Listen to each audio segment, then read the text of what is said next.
Selamat petang dan selamat berjumpa saudara dalam Katong Boombong edisi Rabu 12 Juli 2023. Saudara, akhir-akhir ini kepercayaan publik kepada lembaga peradilan di Indonesia semakin menurun, termasuk di Nusa Tenggara Timur. Nah, seharusnya kepercayaan publik kepada lembaga peradilan harus menjadi nomor satu. Karena lembaga peradilan menjadi tempat terakhir masyarakat mencari keadilan. Nah, pertanyaannya bagaimana cara mengembalikan kepercayaan publik terhadap lembaga peradilan di Nusa Tenggara Timur? Untuk itu saudara, kami hadir dengan topik menilik kepercayaan publik terhadap dunia peradilan. Dan untuk membahas topik ini sudah hadir bersama saya dua orang narasumber saya. Saya langsung perkenalkan yang pertama, Koordinator Kantor Penghubung Komisi Yudisial Republik Indonesia Wilayah Nusa Tenggara Timur, Bapak Hendrikus Ara SHMH. Pak Hendrik, selamat petang, selamat datang. Selamat petang, Bung Jong. Narasumber saya yang kedua ini sudah tidak asing lagi bagi dunia peradilan di Nusa Tenggara Timur. Beliau adalah seorang pengacara dan juga praktisi hukum, Bapak Ali Antonius SHMH. Pak Anton, selamat petang, selamat datang. Dan saudara, kurang lebih 60 menit ke depan kita akan berbicara sekali lagi menilik kepercayaan publik terhadap dunia peradilan. Dan saudara, mungkin di awal ini, nanti sebelum saya ke Pak Hendrik, bagaimana pengawasan yang dilakukan oleh Komisi Yudisial, saya ingin ke Pak Anton dulu. Sebagai seorang praktisi dan juga seorang advokat atau pengacara yang sehari-hari selalu bergelut di dunia peradilan. Bagaimana Bapak melihat proses persidangan di lembaga peradilan di Nusa Tenggara Timur? Apakah sudah ideal, Bapak? Menurut pengamatan saya, ya selaku praktisi,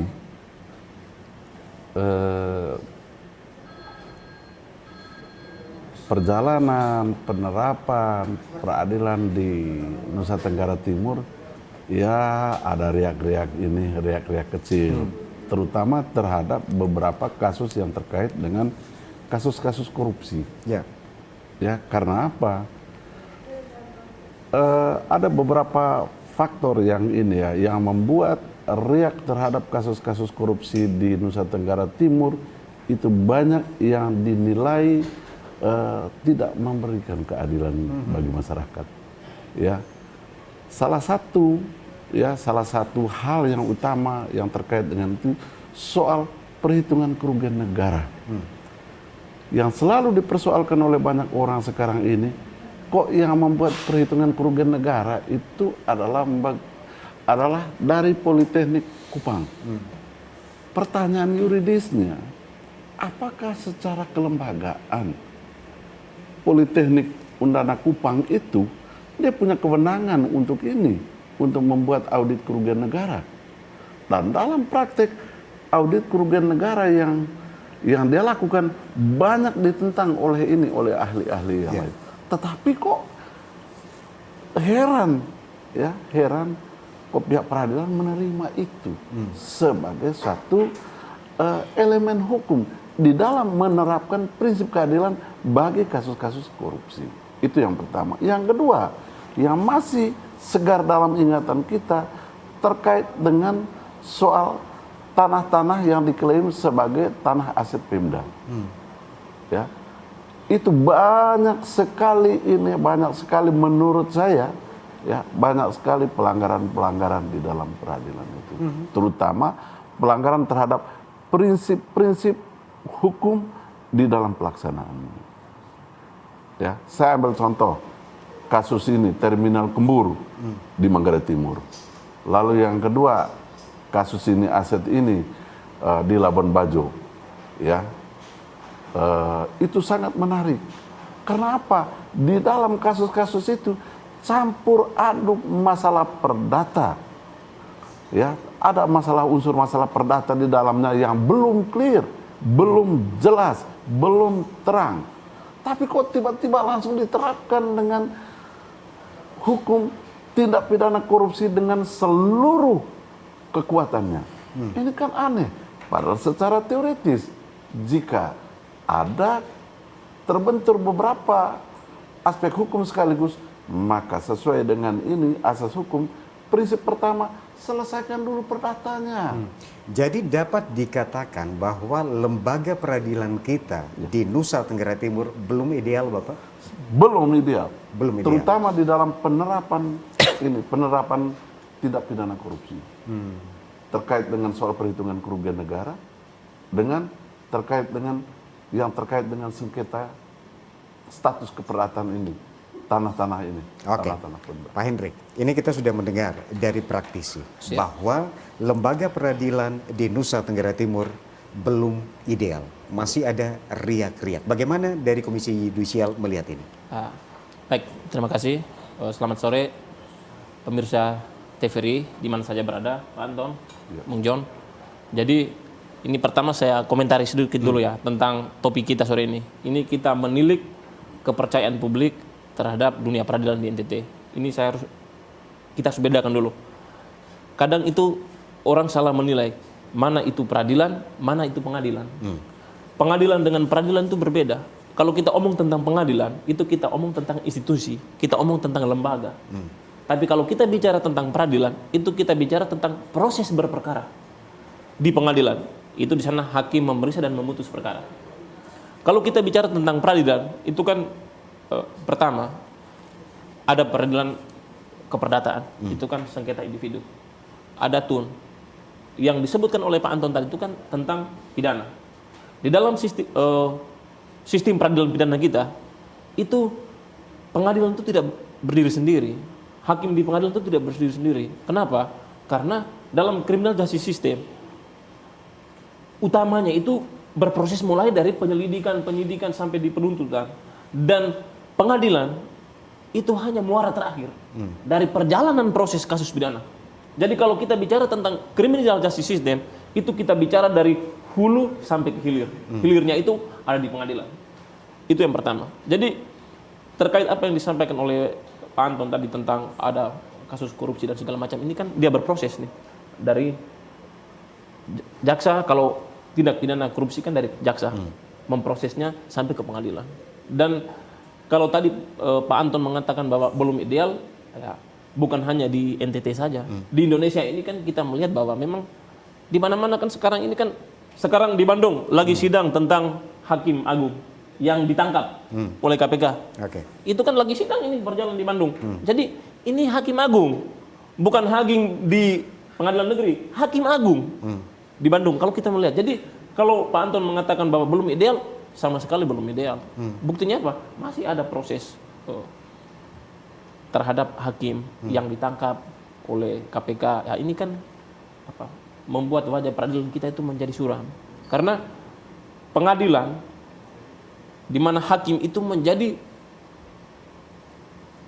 muara terakhir, di mana orang mencari keadilan kebenaran. Jadi kalau kita menyorot kepada hakim, wajar karena memang di sanalah. Ya, oke. Nah, saat ini apa yang menyebabkan lembaga peradilan di Indonesia, lembaga peradilan di Nusa Tenggara Timur atau di Kota Kupang belum ideal?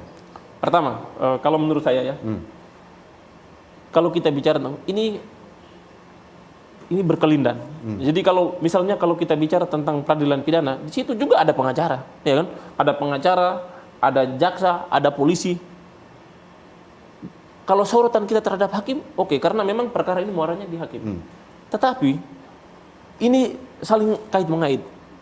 Sehingga kalau kita mengikuti perkembangan nasional itu, sekarang lagi tenar tuh orang bicara tentang mafia peradilan. Ini kan berkelindan, bukan hanya soal hakim. Ini tetapi sekali lagi, ini kalau ada mafia itu bukan institusinya atau bukan seluruhnya, tapi itu oknum-oknum di dalamnya. Ya itu yang memang masih kita melihat masih banyak penangkapan terhadap hakim, mohon maaf juga penangkapan terhadap panitera itu terjadi. Dan ini kan kalau kita bicara tentang kepercayaan publik, itu kan menurunkan kepercayaan publik terhadap institusi peradilan.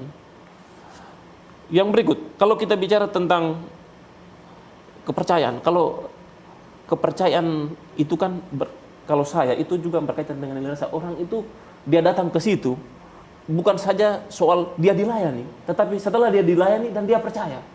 Sekarang, Bung John, di pengadilan itu lagi giat-giatnya membangun zona integritas wilayah bebas korupsi. Itu digalakan di mana-mana. Kalau kita, dan sekarang ada terobosan lagi di pengadilan itu PTSP ya, PTSP ya. pelayanan terpadu satu pintu. Itu juga dalam rangka itu untuk mencegah supaya orang menyuap, orang bertemu dengan hakim, itu upaya-upaya untuk mengembalikan kepercayaan publik. Yang berikut, ada pembangunan zona integritas. Ya, saya tadi siang itu didatangi salah satu pengadilan untuk minta testimoni berkaitan dengan pencanangan zona integritas. Saya pesan, saya sampaikan, membangun zona integritas itu tidak perlu pakai kawasan. Anda memasuki kawasan zona integritas. Integritas itu tidak pakai zona. Integritas itu ada di hati. Di mana-mana kita bawa. Jadi kalau bolehlah kita anjurkan supaya orang datang ke situ tidak boleh menyogok, tetapi di luar siapa yang melihat? Oke, Itu. Pak Anton, berkaitan dengan mafia peradilan, kita harus akui komponen hakim ini merupakan unsur terakhir dalam memberikan putusan keadilan bagi pencari keadilan. Tapi di situ ada pengacaranya, ada jaksanya. Tapi masih ada mafia peradilan. Kenapa sampai masih ada mafia peradilan? Artinya bahwa saya bertanya ke Pak Anton karena Pak Anton lebih banyak berada di lembaga peradilan. Begini, faktor penyebabnya itu ada di tiga-tiga ini unsur itu. Unsur hakimnya itu sendiri, unsur jaksa itu sendiri yang mewakili korban, dan unsur terdakwa sebagai ini yang dianggap telah melakukan pelanggaran terhadap hukum pidana. Dan dalam praktek selama ini, ya keadilan itu berpihak kepada yang berada. Sedang yang tidak berada susah untuk mendapat keadilan itu. Ya, susah. Itu dalam praktek. Mengapa? Di mana-mana ada istilah tidak ada makan siang gratis katanya. Oh, tidak. Makan siang gratis bagaimana? Tidak ada bagaimana? Kan memang misalnya dari hakim, ya salah satu unsur elemen utamanya itu di peradilan itu. Loh, dia dibayar negara untuk itu. Ya, tetapi terkadang ya ada muncul itu istilah tadi tidak ada makan siang gratis. Tidak ada makan siang gratis. Iya. Lalu ada lagi yang ini yang apa namanya itu semacam makalar-makalar ini terselubung, ya makalar-makalar terselubung yang ini. Oke, kalau Anda mau untuk ini hukuman ringan, ya Anda buat apa? Kalau tidak ya minta maaf. Ya, itu satu. Yang kedua, ini dari pihak kejaksaan juga, mereka juga menggantungkan soal peningkatan karir mereka terhadap nasib kasus yang mereka ini ajukan. Kalau misalnya kasus yang mereka ajukan itu diputus bebas atau lepas dari tuntutan, dianggap jaksanya tidak berhasil. Angka kredit poin. Ya, angka kredit poinnya Ya. juga tidak. Lalu masyarakat, ya masyarakat itu terbelah jadi dua, sebagai korban dan sebagai ini terdakwa. Kadang sebagai ini sebagai yang ngaku sebagai korban atau yang sebagai korban memperalat aparat penegak hukum itu, apapun ini caranya, yang penting orang itu harus dihukum. Ya. Dan itulah permainan. Sebaliknya juga, ada juga ini apa namanya, yang terdakwa dengan berbagai macam upaya dan cara, asal putus bebas, lepas, kau mau apa, berapa. Nah, inilah kita tidak selamanya juga ini menyalahkan ini ya, menyalahkan apa namanya hakim sebagai pemberi keadilan, ya.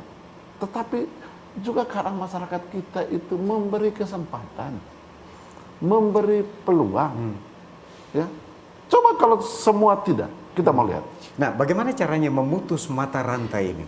Untuk putus mata rantai itu, menurut saya Pak, baik pengacara maupun ini jaksa maupun hakim, jaga integritasnya masing-masing. Jaga integritas. Jaga Oke, integritas itu yang paling penting. Oke. Dan integritas itulah justru yang menjadi persoalan krusial dalam penerapan keadilan di Indonesia ini. Itu yang masalah integritas itu. Ya. Jadi masalah integritas tadi, Pak Hendro. Nah, tugas Komisi Yudisial adalah mengawasi perilaku hakim. Ini secara terang benderang sudah dikatakan Pak Anton bahwa masih terjadi seperti juga Pak Hendro dikatakan masih terjadi mafia peradilan. Nah, untuk memutus mata rantai salah satunya adalah pengawasan yang terus dilakukan oleh Komisi Yudisial. Saya ingin bertanya bagaimana pengawasan terhadap perilaku hakim dalam memutus perkara. Baik, sebelum sampai ke hakimnya, tadi kan saya sudah jelaskan bahwa ini kan tidak hanya terlepas dari hakim sendiri. Ini kan kalau di pengadilan itu kan hilirnya, hulunya itu kan tadi proses itu. Nah, Komisi Yudisial itu kan punya keterbatasan kewenangan. Kewenangan Komisi Yudisial itu hanya terbatas pada hakim. Kepada panitera tidak, kepada jaksa tidak, kepada polisi tidak, kepada pengacara apalagi kepada pihak-pihak yang berperkara. Kewenangan Komisi Yudisial itu hanya sebatas pada hakim. Padahal kita tahu tadi kalau saya sebut tentang criminal justice system itu kan semua itu terlibat di dalamnya. Tetapi mata dan telinga Komisi Yudisial itu hanya terfokus kepada hakim. Nah, ini yang saya lihat kewenangan ini sangat terbatas. Tetapi dengan keterbatasan kewenangan itu juga tidak membuat kita diam lalu berpasrah. Berkaitan dengan apa yang dilakukan oleh Komisi Yudisial, berkaitan dengan hakim kita itu kan pertama, berkaitan dengan penanganan perkara di pengadilan kita itu kan juga melakukan pemantauan persidangan terhadap perkara-perkara yang menarik perhatian publik. Saya baru kemarin pulang dari Pengadilan Negeri Soe untuk memantau jalannya persidangan kasus Besipae. Saya baru pulang dari sana, ya, karena ada demo dan juga bukan hanya demo di pengadilan, Bung John, demo juga di kantor KY. Coba Bung bayangkan, persoalan di pengadilan, tapi namanya juga sebagai pelayan masyarakat kita terima. Siapa saja boleh menyampaikan aspirasi. Dan saya justru senang. Artinya apa? Masyarakat kita itu peduli terhadap penyelenggaraan peradilan. Dan saya juga mengajak semua orang harus memantau. Karena KY saja tidak cukup. Itu yang pertama. Yang berikut, kita juga kan menerima laporan masyarakat berkaitan dengan dugaan pelanggaran kode etik yang dilakukan oleh hakim. Itu juga kita terima. Dan semua itu kan setelah kita terima berproses sampai pada penjatuhan sanksi dan segalanya. Jadi itu tetap berproses. Tetapi tadi kalau disinggung persoalan itu ada di mana? Kalau saya, Pak Anton, persoalan integritas itu terakhir. Tetapi yang pertama itu adalah rekrutmen. Kalau saya lihat. Rekrutmen, oke. Rekrutmen. Pertama, rekrutmen. Kenapa rekrutmen? Misalnya begini, di polisi, di jaksa, di hakim. Apakah rekrutmen itu sudah dilakukan secara profesional, transparan, dan akuntabel? Tidak bermaksud untuk sangka buruk atau mencurigai. Tetapi menurut saya, rekrutmen itu yang paling penting. Kita harus memilih orang-orang terbaik untuk menjadi polisi, menjadi jaksa, menjadi hakim. Karena di situ kita menggantungkan keadilan di situ. Jadi rekrutmen itu paling penting. Kita tidak bisa mencari pencuri lalu kita suruh dia jadi hakim, rusak, Pak.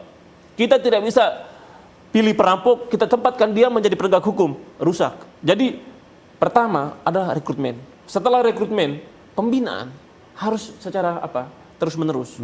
Saya pikir pembinaan itu tidak ada. Di semua instansi itu selalu ada pembinaan rohani segala macam. Itu juga dalam rangka itu. Puncaknya itu adalah integritas. Jadi kalau saya integritas itu terakhir. Tetapi yang persoalan pertama itu soal rekrutmen. Rekrutmen. Okay. Itu yang paling penting. Jangan sampai yang jadi penegak hukum itu hanya orang-orang yang punya orang tua mampu akhirnya dia ada di situ. Tetapi orang-orang yang tidak mampu untuk sampai ke situ tidak bisa. Karena apa? Rekrutmen kita bermasalah. Saya tidak bermaksud untuk mencurigai, tetapi poin penting ialah rekrutmen.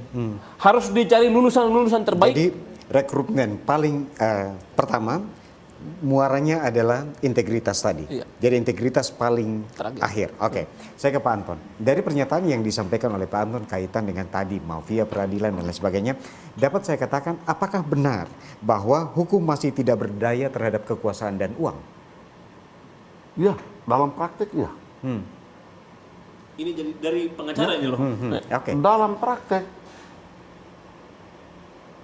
kekuasaan dan uang lebih berperan daripada keadilan itu sendiri. Bahkan kekuasaan dan uang itu yang menentukan seperti apa keadilan itu dalam proses. Nah, Itu makanya saya bilang tadi, di sini dibutuhkan hakim-hakim yang punya integritas yang tinggi, yang tidak terpengaruh oleh apapun, termasuk oleh kekuasaan yang ada, termasuk oleh uang. Sehingga dia benar-benar secara teori, keadilan yang dia berikan dapat dipertanggungan, jawabkan secara filosofis, secara sosial, secara yuridis. Yang ada sekarang ini keadilan formil. Keadilan formil. Ya, keadilan substansial itu masih jauh dari jauh panggang dari api. Nah, Pak Anton, sebagai seorang praktisi dan juga seorang advokat, artinya bahwa kita sudah melihat bahwa tadi masih Pak Anton katakan masih ada mafia peradilan, masih sana sini. Tapi maksud gini, adakah kasus yang pernah ditangani oleh Pak Anton yang mungkin dari putusan hakim itu sedikit mengecewakan? Adakah itu? Sangat. Adakah Banyak kasusnya? Contoh kasus ini, tanah di Labuan Bajo yang aset Pemda. Loh, tanah itu tidak pernah dikuasai oleh Pemda. Tidak punya pernyataan pelepasan surat dalam bentuk apapun, tidak memiliki sertifikat, tidak terdaftar dalam kartu inventaris barang, tidak terlapor dalam LPJ, ya, tidak ada temuan dari BPK, ya, lalu ada sertifikat atas nama orang lain di atas itu, lalu ada putusan pengadilan di atas tanah, tapi kok dia anggap bahwa itu tanah negara, aset daerah. Apakah itu secara hukum dapat dipertanggungjawabkan? Ya tidak bisa lah. Tidak bisa. Karena apa? Pertama clear dulu. Dengan kondisi yang ada itu, siapa sebenarnya yang paling berhak atas tanah? Jika secara perdata dipastikan bahwa itu aset Pemda, maka baru diterapkan tindak pidana korupsi.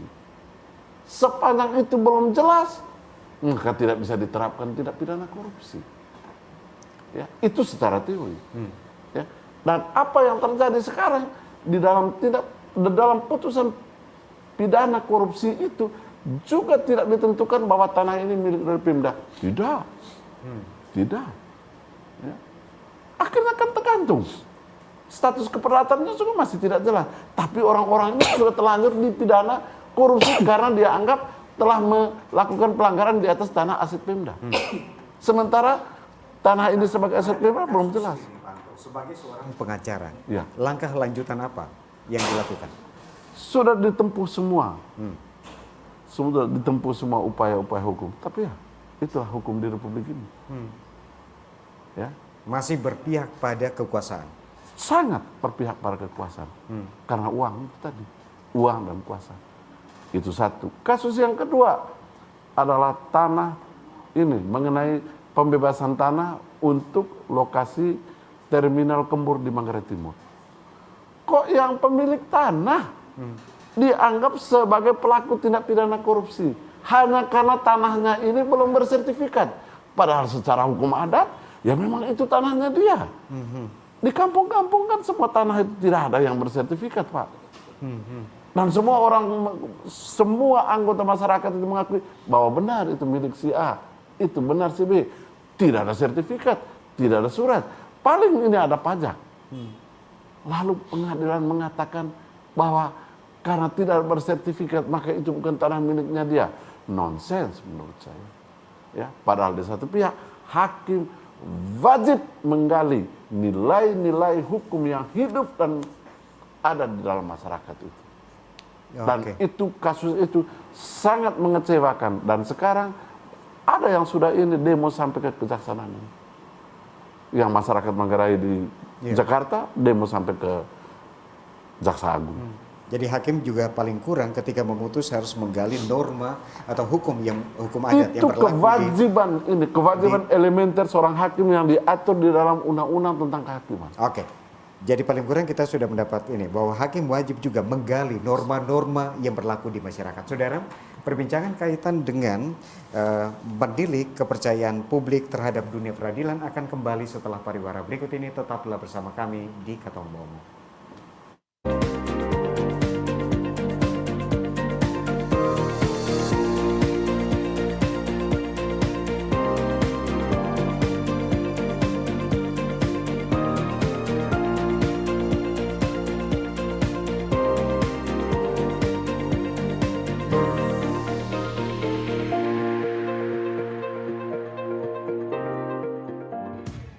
Pagi-pagi minum kopi. Cakep. Beta sonde bikin pantun le. Ini Rumpu Rampe, acara yang katong tunggu tiap pagi. Santai bareng UMKM, katong bakatawa bareng di Rumpu Rampe. Setiap hari pukul 9 waktu Indonesia Tengah hanya di TVRI NTT, Katongbung TV. Dokter mungkin harus jelaskan kepada para pemirsa di rumah apa sih dok itu jantung, fungsinya dok, dan kenapa penting bagi kita membahas topik kita pada hari ini. Siapa bilang sehat itu mahal? Kesehatan mulut kita harus pelihara melalui pertemuan sore hari ini. Dapatkan informasi baru seputar kesehatan di Solusi Sehat setiap Selasa pukul 15 WITA hanya di TVRI NTT Katongbung TV. Di Musik Orang Muda. Musik Orang Muda. Musik Orang Muda. Musik Orang Muda. Musisi muda bertalenta. Chart lagu terhits. Dia kenal ini. Aduh, terkenal sekali di Kota Kupang ya. Tapi nggak kalah. Pantengin terus Musik Orang Muda. Setiap Jumat pukul 11. Hanya di TVRI NTT. Om Swastiastu. Om Swastiastu. Baik pemirsa TVRI Nusa Tenggara Timur, terima kasih Anda masih bersama kami dalam acara Mimbar Agama Hindu. Ilmu wartawan itu adalah mempermudah kehidupan kita, sedangkan agama untuk menuntun kehidupan kita. Om Swastiastu.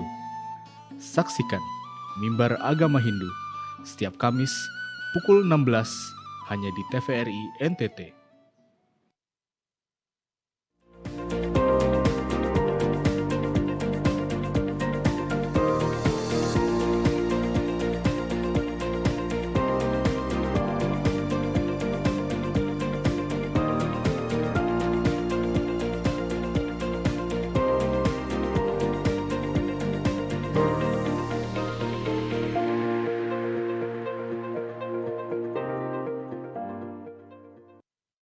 Terima kasih Anda masih terus memilih bersama kami di Katong Bomong, menilik kepercayaan publik terhadap dunia peradilan di Nusa Tenggara Timur. Kita sudah mengetahui bahwa ini secara terang benderang praktisi hukum kita, juga seorang advokat, Pak Ali Antonius telah menyampaikan bahwa masih ada riak-riak di dunia peradilan kita.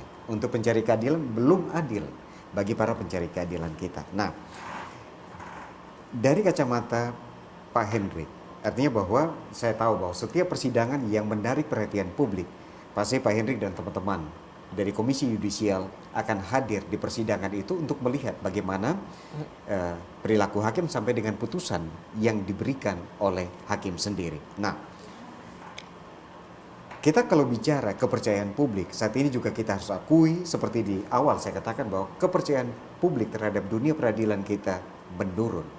Kalau dari survei yang dilakukan, kepercayaan publik terhadap dunia peradilan itu berada di ranking 5. Yang sebenarnya harus berada di ranking 1. Ya, nah, harus. bagaimana caranya Komisi Yudisial, artinya bahwa putusan itu ada di tangan hakim, adil atau tidak, dengan hati nuraninya dia untuk memutuskan suatu perkara.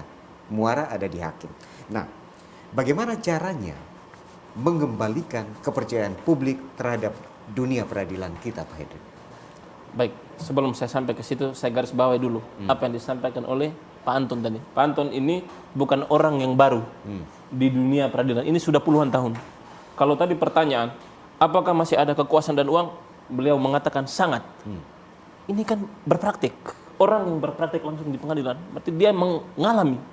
Tadi sebelum saya ke sini, saya posting flyer Omong ini, ada satu orang pengacara muda telepon saya, Pak Hendrik, ini topik menarik. Kami ini setiap hari berpraktik. Kadang kalau mau putusan, ada oknum-oknum tertentu telepon. Bagaimana ini kita bisa atur kan bagaimana? Tentu kita tidak sangka buruk terhadap pemegang palu. Tetapi yang disampaikan ini kadang juga, Bung John, mohon maaf, hakim itu dia tidak minta apa-apa. Hanya orang-orang itu juga kadang mengatasnamakan hakim. Karena saya pernah mengalami sendiri. Ada seorang ibu datang ke kantor sambil gendong anak menangis. Aduh Pak, ini tadi malam itu saya ditelepon 20 kali dari mohon maaf oleh seorang oknum pengacara. Katanya ada permintaan ini. Minta berapa? Uang jumlahnya sangat kecil. Dan menurut saya tidak wajar seorang hakim minta uang seperti itu. Sehingga banyak juga orang itu mengatasnamakan hakim, padahal hakimnya tidak. Karena mohon maaf, saya yakin dan percaya dari ribuan hakim yang oknum-oknum sajalah yang perilakunya mungkin saja seperti itu. Tetapi saya yakin dan percaya banyak hakim yang berintegritas, banyak pengacara juga berintegritas, banyak polisi juga berintegritas, banyak jaksa juga berintegritas. Hanya oknum-oknum ini yang akhirnya menyeret semua orang dan institusi ke dalam itu. Tetapi sekali lagi itu oknum. Bagaimana untuk mengembalikan kepercayaan publik? Pertama, kalau menurut saya, ini tadi kita benahi mulai dari rekrutmen. Yang berikut, pembinaan. Pembinaan itu harus dilakukan apa? Secara terus-menerus. Tidak hanya di pengadilan, hakim maupun aparat pengadilan, tetapi juga di kejaksaan, di kepolisian, juga pengacara. Kurikulum pembinaan berkaitan dengan rekrutmen pengacara-pengacara baru juga, saya pikir Pak Anton, itu juga harus dilihat. Karena dalam penegakan hukum, pengacara itu juga memainkan peran yang sangat sentral. Kita tadi sebut hakim itu tidak. Pengacara itu memainkan peran yang sangat sentral. Oke. Nah, pengacara juga memainkan suatu perkara sentral itu juga ada di pengacara sendiri. Karena kita tahu bersama bahwa mungkin banyak orang yang ingin berperkara tapi tidak punya cukup uang untuk membayar pengacara. Kaitan dengan rekrutmen pengacara, misalnya kebetulan Pak Anton dari Peradi, bagaimana Peradi merekrut pengacara-pengacara muda kita? Kalau dari Peradi, ya sistem perekrutannya itu sangat ketat. Yang pertama, harus mengikuti pendidikan khusus profesi advokat, PKPA namanya. Dan itu diberikan materi baik hukum material maupun hukum formil tentang beracara. Lalu setelah dia menyelesaikan pendidikan khusus profesi advokat itu, dia diuji. Apakah memenuhi persyaratan atau tidak, lulus atau tidak sesuai dengan standar yang dibuat oleh Peradi. Setelah dia lulus, 2 tahun dia harus magang di advokat senior. Ya, 2 tahun. Setelah itu baru dia ambil sumpahnya, diangkat menjadi advokat dan disumpah. Jadi prosedurnya cukup ketat. Dan saya pikir ini kalau di dalam Peradi, ya menurut saya sistem rekrutmennya sudah baik. Sudah baik. Cuma kembali kepada soal integritas. Nah, ini yang saya ingin juga mendapatkan. Bagaimana caranya untuk mendapatkan seorang advokat atau pengacara berintegritas seperti yang dikatakan Pak Hendrik? Di sini problemnya. Di sini problem itu soal integritas itu masalah individu. Ya, karena apa? Persyaratan-persyaratan formal yang diatur di dalam undang-undang advokat tidak menyentuh ke sana. Paling ini soal moralnya itu ya sangat tergantung kepada individu masing-masing. Ya, dengan kata lain, soal perekrutannya itu dari lembaga Peradi itu tidak terlalu menyentuh terlalu jauh tentang soal integritas moral itu. Tetapi di dalam pendidikan profesi advokat juga ada mata kuliah khusus tentang integritas itu. Dan itu yang diatur di dalam kode etik advokat. Jadi dia hanya berpegang pada kode etik itu. Ya. Dan menurut saya ketentuan-ketentuan dalam kode etik advokat itu cukup menjamin untuk lahirnya suatu advokat yang berintegritas. Cuma kembali ke hati nurani dari seorang pengacara. Iya. Ya, saya ke Bung Hendrik. Artinya bahwa masih ada riak-riak di peradilan, masih ada kekecewaan pencari keadilan. sampai sejauh ini, kalau tadi Bung Henry katakan bahwa kami didatangi, kami dilaporkan bahwa ada yang mengecewakan di lembaga peradilan. Tapi kalau kita menghitung berapa sih jumlah laporan masyarakat yang masuk ke Komisi Yudisial kaitan dengan belum adilnya lembaga peradilan kita? Begini, John. Kalau tentang jumlah laporan, ini kan kita bicara tentang kuantitas laporan. Dari bulan Januari sampai sekarang bulan Juli ya, itu tadi sebelum saya lihat data tentang laporan masyarakat itu untuk NTT itu sudah 9 laporan. Kalau kita mengatakan itu sedikit, menurut saya tidak. Karena yang dilapor ini, mohon maaf, ini kan persoalan yang sangat penting. Jadi kita tidak melihat kuantitas 9 itu sedikit, tidak. Menurut saya mestinya kalau peradilan itu tidak boleh ada laporan. Di Jepang, Bung John, kalau kita baca literatur, di Jepang mencurigai hakim adalah perbuatan yang tercela. Mencurigai loh. Kalau di Indonesia, kalau dilapor atau misalnya sekarang kita ikuti Hakim Agung ditangkap, kita sedih tidak? Kita sedih loh. Dan setiap kali penangkapan atau kasus yang menimpa hakim, itu kan Komisi Yudisial itu menjadi lembaga yang pasti terseret ke dalamnya. Karena yang melakukan pengawasan. Nah, hakim-hakim itu kan tidak ada di tempat kita. Hakim-hakim itu kan ada di Mahkamah Agung. Kita ini adalah pengawas eksternal. Yang melakukan pengawasan internal itu kan Bawas di Mahkamah Agung. Tetapi ketika ada penangkapan terhadap hakim, ada hakim yang terseret kasus, itu Komisi Yudisial pasti terbawa. Padahal, tetapi karena itu tugas konstitusional, maka ya, kita harus menerima itu dan kita terus berupaya untuk melakukan pertama pencegahan. Itu termasuk cara untuk memantau persidangan, menerima laporan masyarakat, kita juga melakukan advokasi terhadap hakim, dan juga tindakan represif, yaitu penegakan kode etik. Tadi yang disampaikan oleh Pak Anton tadi kan pengacara itu ada kode etiknya. Begitu juga hakim. Ada kode etik pedoman perilaku hakim yang dibuat bersama oleh Komisi Yudisial dengan Mahkamah Agung. Kalau itu dipedomani dengan baik, saya pikir tidak akan ada kasus. Tetapi kalau ada dugaan pelanggaran kode etik, tentu harus diproses, dan di Komisi Yudisial itu ketika ada laporan masyarakat itu kita juga tidak, mohon maaf ya, itu tidak sembarang juga untuk memproses laporan. Karena mohon maaf, kalau orang yang berperkara, dia menang, dia bilang, oh hakim itu betul-betul Tuhan. Dia itu betul-betul Tuhan. Tetapi kalau dia yang kalah, dia bilang, hakim itu setan betul. Jadi kita juga tidak sembarang dalam menerima laporan. Kalau ada 10 kasus, pasti ada 5 orang yang tidak puas.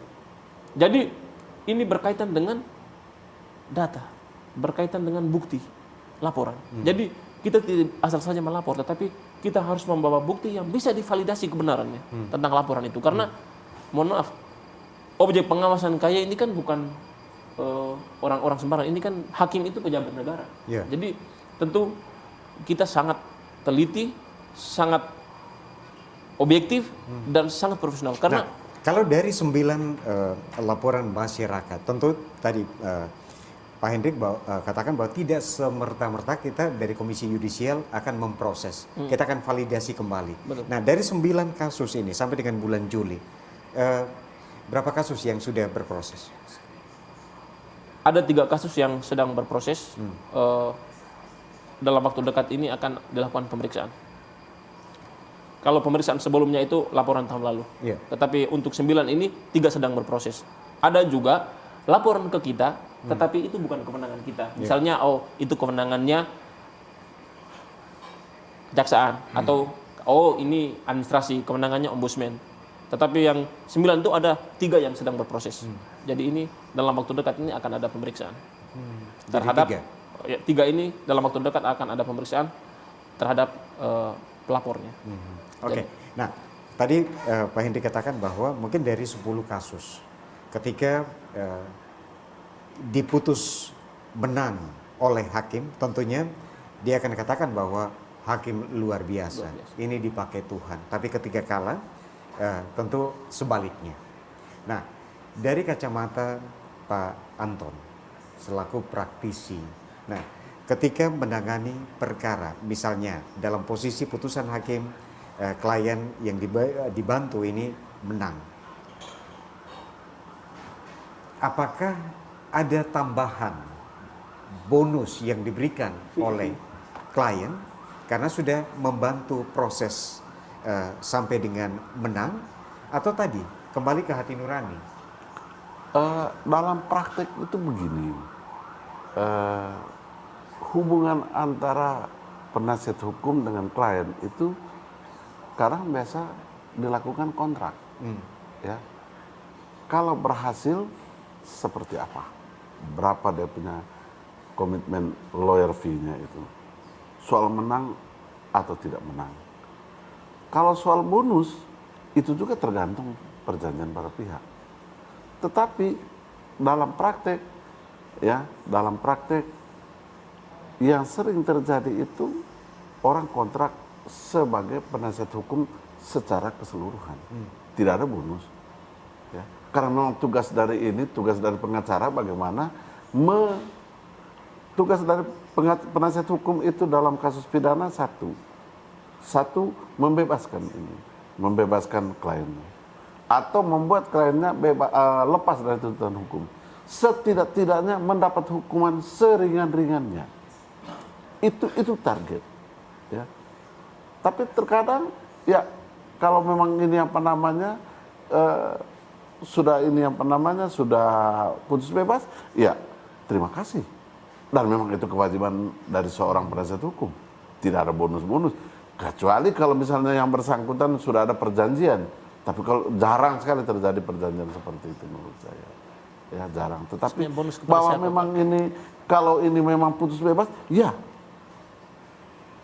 Banyak saya lakukan ini yang putus ini bebas atau putus lepas dari ini.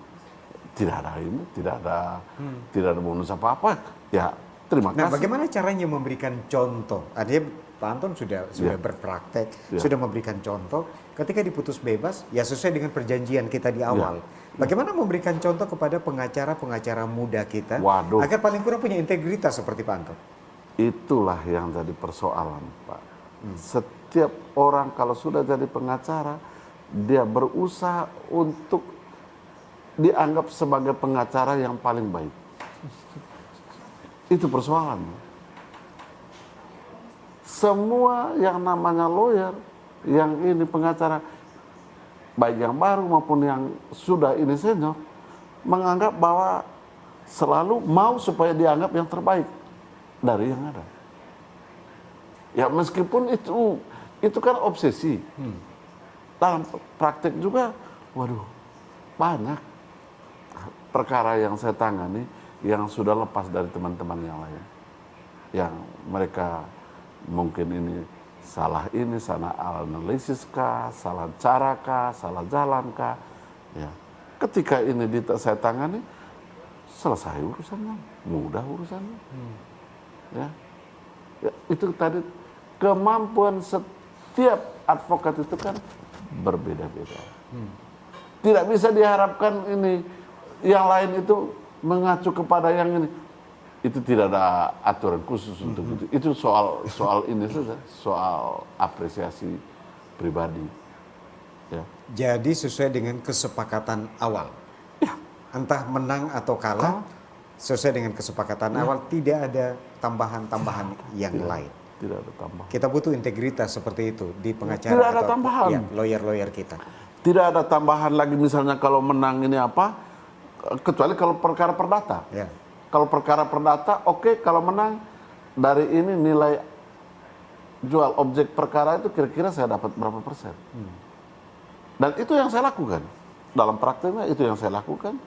Dan banyak perkara yang saya ini, saya urus, dan saya memperoleh bonus dari keberhasilan dalam menangani berbagai kasus itu. Ya.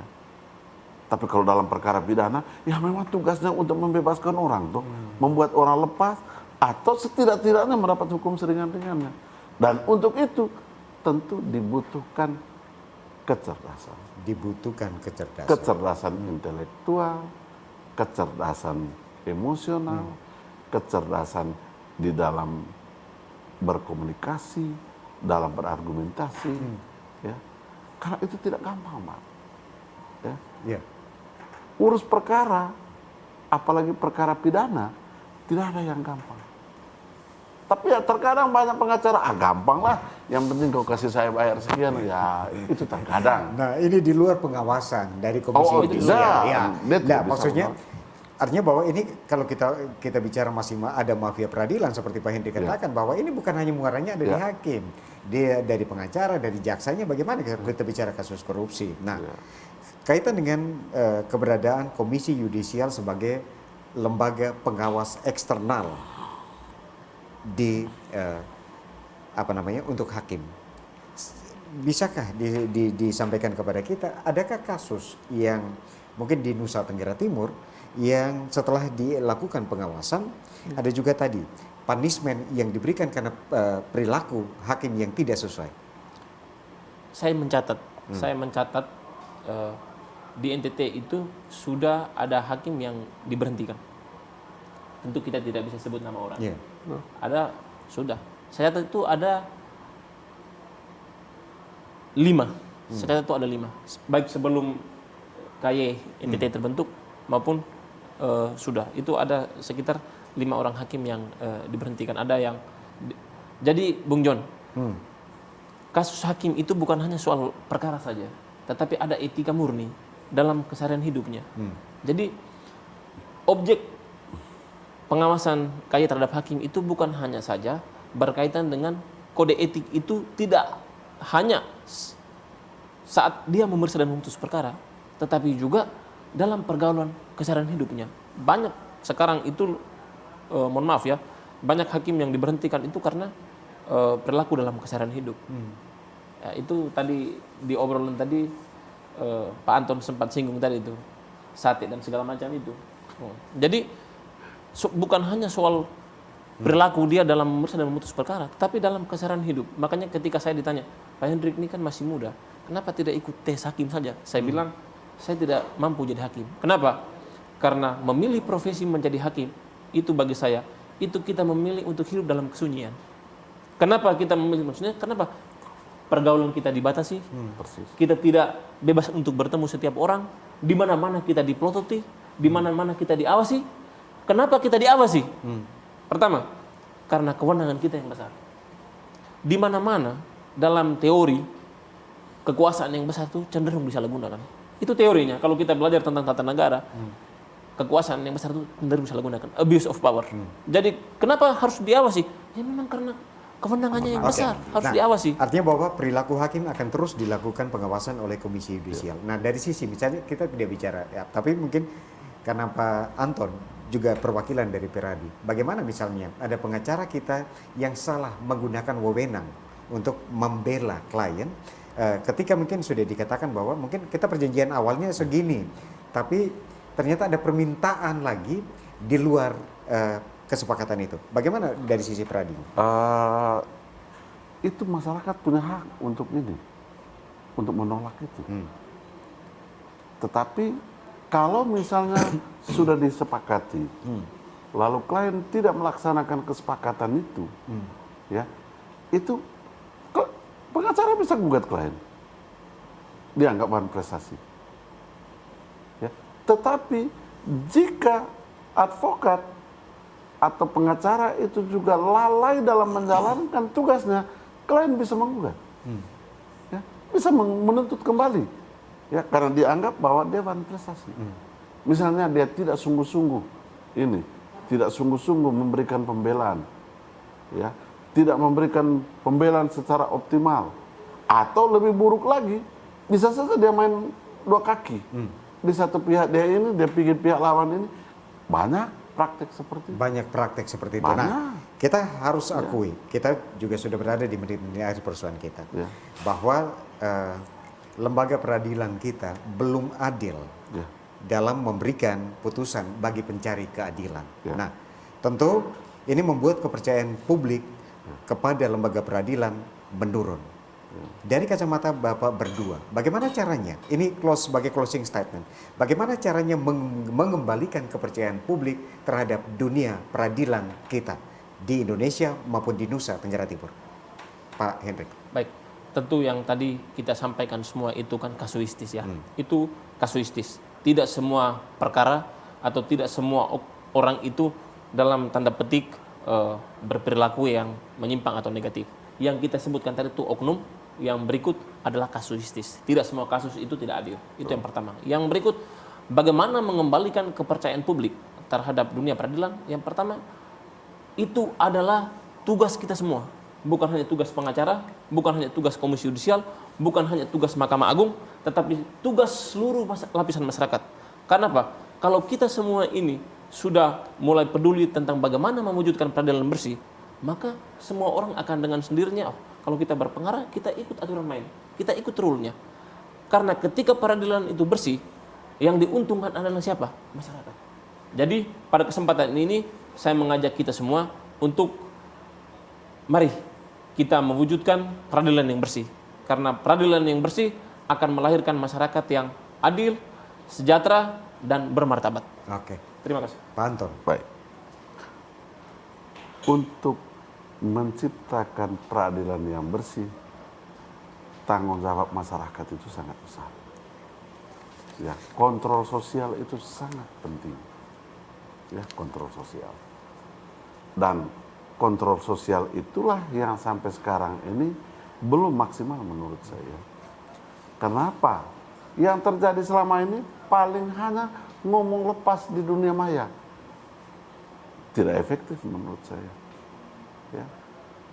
Kontrol yang efektif menurut saya jika kita menemukan ada perilaku-perilaku hakim yang bersifat tidak adil dan merugikan kepentingan masyarakat, laporlah ke Komisi Yudisial. Dia yang akan melakukan ini, proses untuk memberikan ini, memberikan sanksi. Kalau ngomong di medsos, siapa yang ini? Siapa yang ngurus di sana? Tidak efektif menurut saya. Jadi saya menghimbau kepada masyarakat, mari kita sama-sama mengawasi ini, peradilan ini, supaya keadilan itu benar-benar ditegakkan secara utuh, bukan sebagian, bukan parsial atau setengah-setengah. Tidak. Oke. Itu peran masyarakat itu besar. Dan salurkan itu melalui saluran yang tepat dan benar, yaitu kepada Komisi Yudisial sebagai pengawas eksternal. Ya. Bisa juga diajukan kepada pengawas internal. Ya. Cuma itu yang jarang dilakukan oleh masyarakat. Oke, baik. Saya ucapkan terima kasih untuk Bapak Hendrikus Ara SHMH, Koordinator Kantor Penghubung Komisi Yudisial Republik Indonesia Wilayah Nusa Tenggara Timur. Teruslah memberikan pengawasan terhadap perilaku-perilaku hakim kita agar kita mendapatkan putusan-putusan yang pro terhadap pencari keadilan. Saya juga ucapkan terima kasih untuk praktisi hukum dan juga seorang advokat, seorang pengacara di Kota Kupang di Nusa Tenggara Timur, Bapak Ali Antonius SHMH. Teruslah memberikan yang terbaik bagi masyarakat pencari keadilan. Saudara, demikian perbincangan kita dalam Katong Baomun edisi kali ini, menilai kepercayaan publik terhadap dunia peradilan. Sebagai closing statement, mari kita bersama-sama terus mengawasi lembaga peradilan kita. Ketika kita menemukan mungkin ada sesuatu yang mengganjal atau putusan-putusan yang belum berkenan, masih ada Komisi Yudisial yang siap membantu. Demikian perbincangan kami atas nama kerabat kerja yang bertugas. Ucapkan terima kasih, selamat malam dan sampai jumpa.